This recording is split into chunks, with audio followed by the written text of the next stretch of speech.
Time for Alamogordo Town News on Crazy Radio. I'm Anthony Lucero. When it comes to news on 95.1 FM, weather always comes first.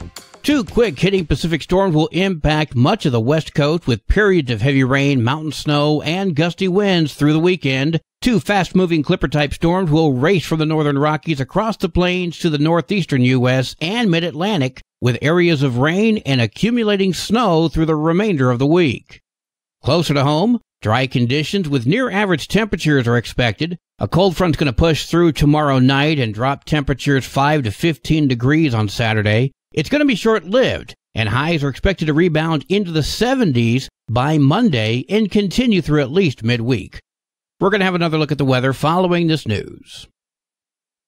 Special meeting has been called by the Board of County Commissioners for tonight at 6 o'clock to discuss and hear public comment on whether Otero County should implement a county lodger's tax.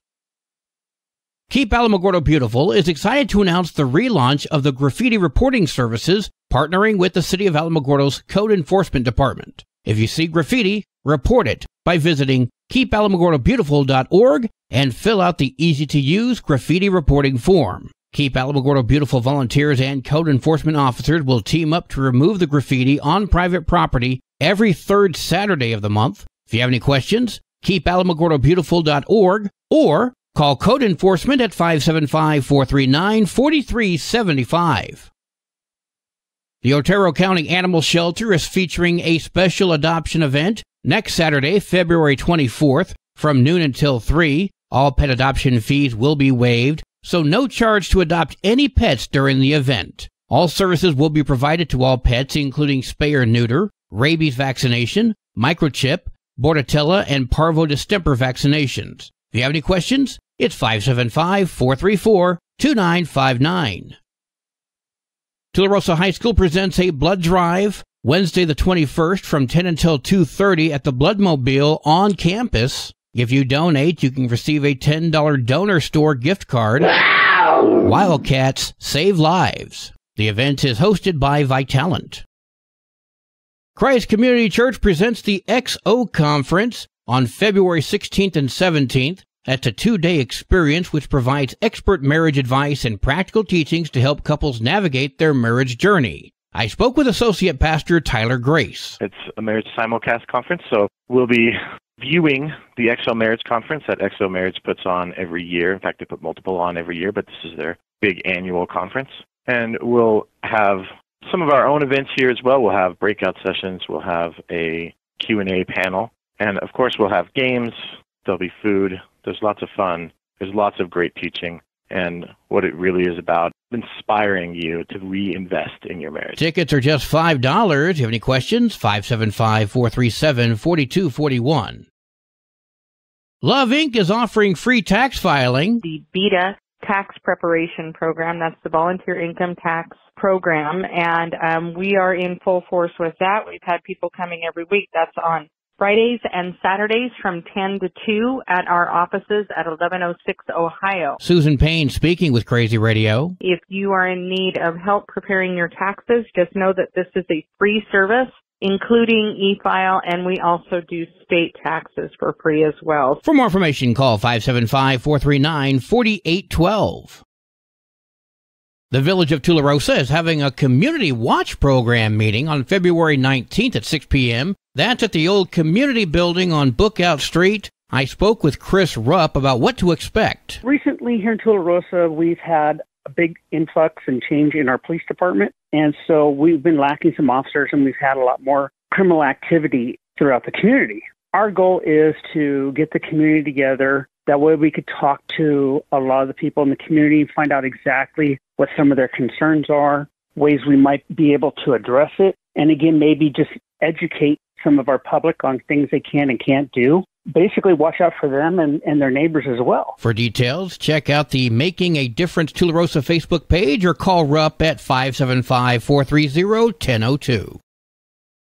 The Tularosa Little League and T-Ball is returning after a few-year hiatus. During the rebuilding phase, the organization is seeking sponsors. I spoke with President Casey Otero. So we're needing equipment. There's a fee we have to pay to be part of the Little League Association, and then we have to pay for insurance. Obviously, there's going to be some field upkeep other equipment for like the bases, chalk, just the miscellaneous stuff that you don't really think about. We also have to split fees for umpires.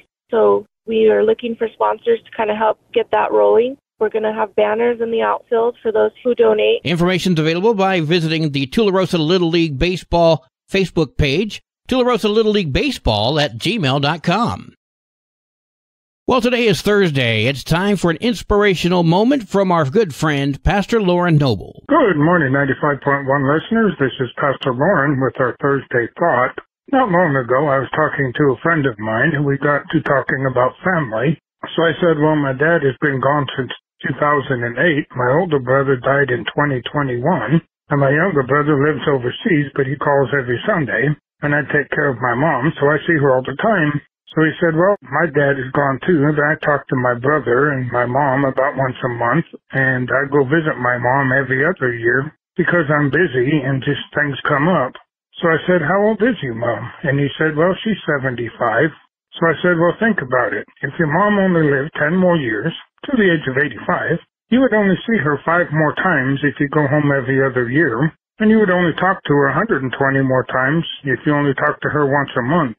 So he said, I've never ever thought about time that way before. And to be real honest, sometimes it gets easy for us to get caught up in being busy and doing our own thing.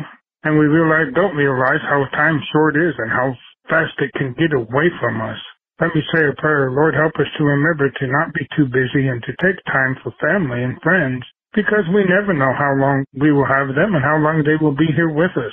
So we need to do better in that, probably all of us. Amen. Until we meet up again on the airwaves, blessings to you. News from around the state in just a moment. This is Alamogordo Town News on Crazy Radio. I'm Anthony Lucero. Local news from local perspectives from local voices. AlamogordoTownNews.com. Local sports, local events, and local happenings, and more.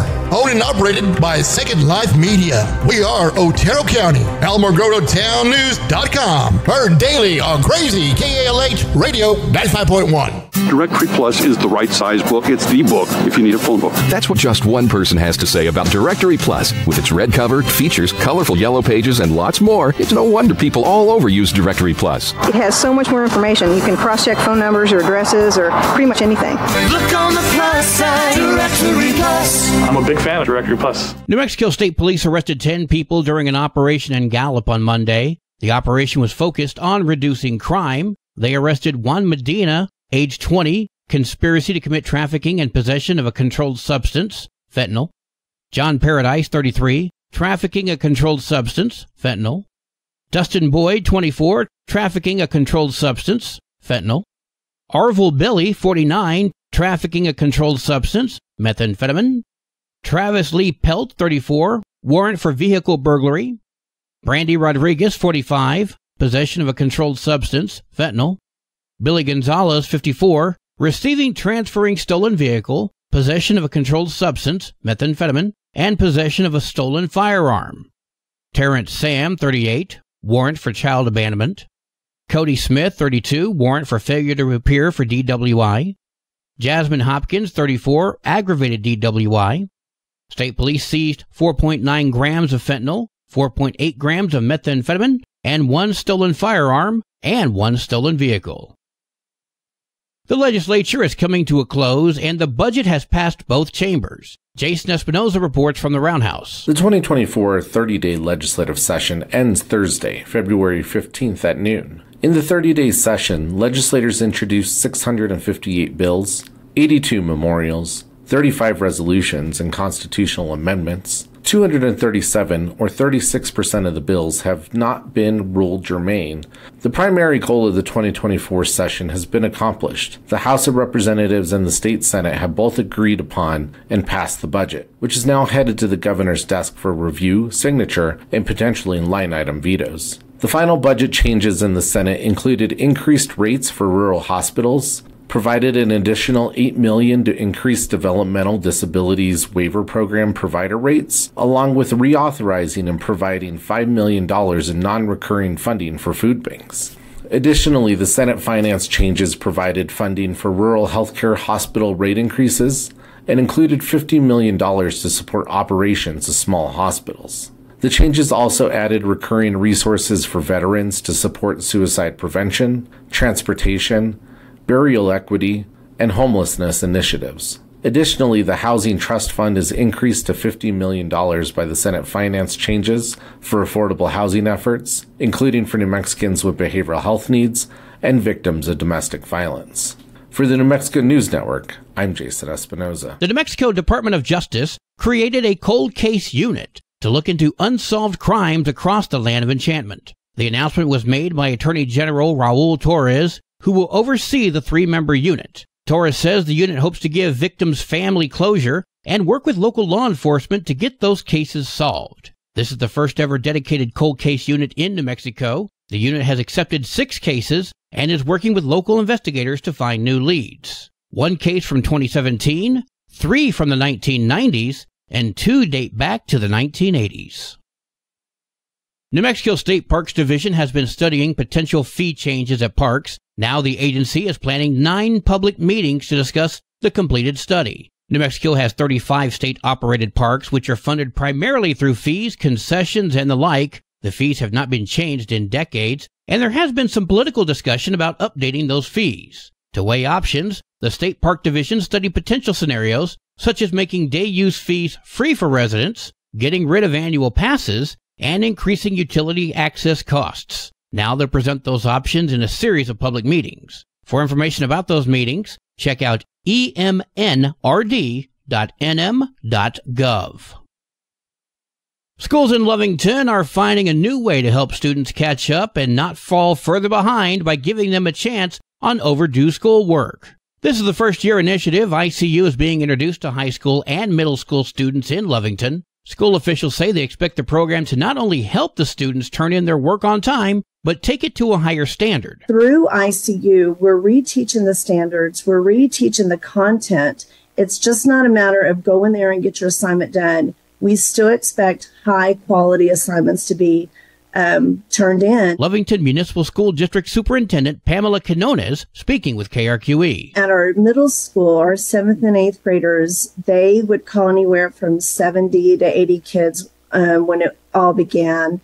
And now they're down to about 30 to 40 students that they call weekly. Officials said when students miss an assignment, they're automatically put on the ICU list and their parents are notified. School officials say early results already show the program has been working since the beginning of the academic year. Students also have the chance to stay after school on Tuesdays and Thursdays in order to complete missing assignments. Sports and weather are next. You're listening to Alamogordo Town News on Crazy Radio. I'm Anthony Lucero. They are role models and educators. Their work requires a great deal of time and energy for very little pay. Who are these unsung heroes? Thanks, Coach. Thanks, Coach. The simple truth about education-based athletics in New Mexico is this. Without a committed team of coaches and administrators, they just wouldn't be possible. School sports, they bring out the best in all of us. This message presented by the New Mexico Activities Association and the New Mexico Athletic Directors Association. There are 31 games for New Mexico girls basketball today, including Mountain Air at Hondo, Lordsburg at Cloudcroft, Chaparral at Deming, and Capitan heads to Mescalero. There are 40 games for New Mexico varsity basketball today, including Lordsburg at Cloudcroft, Capitan at Mescalero, Mountain Air at Hondo, and Deming heads to Chaparral. Your Crazy Radio spot-on weather forecast for the Tularosa Basin today calls for mostly sunny skies, partly cloudy tonight, sunny tomorrow. Your high today in the basin, 64, low tonight 37, high tomorrow 64 degrees. In Cloudcroft, mostly sunny skies today with winds gusting as high as 25 miles per hour. Partly cloudy tonight with winds gusting up to 25, sunny tomorrow, winds gusting as high as 16. Your high today in Cloudcroft, 43, wind chill's going to make it feel like it's 20. Low tonight of 30, wind chill's going to make it feel like it's 22. High tomorrow, 45, wind chill's going to make it feel like it's 24 degrees. Local breaking news can be found on our website, alamogordotownnews.com, and learn more about Crazy Radio by visiting kalhradio.org. Also, check out the Crazy KALH Radio YouTube channel. That's where we post our daily newscasts, complete interviews, and other information which concerns everyone in the Tularosa Basin. Be sure to give this video a like and subscribe to our channel if you've not done so already. That way you too can remain informed of the goings-on in the Tularosa Basin. Well, that concludes today's edition of Alamogordo Town News on Crazy Radio. I'm Anthony Lucero.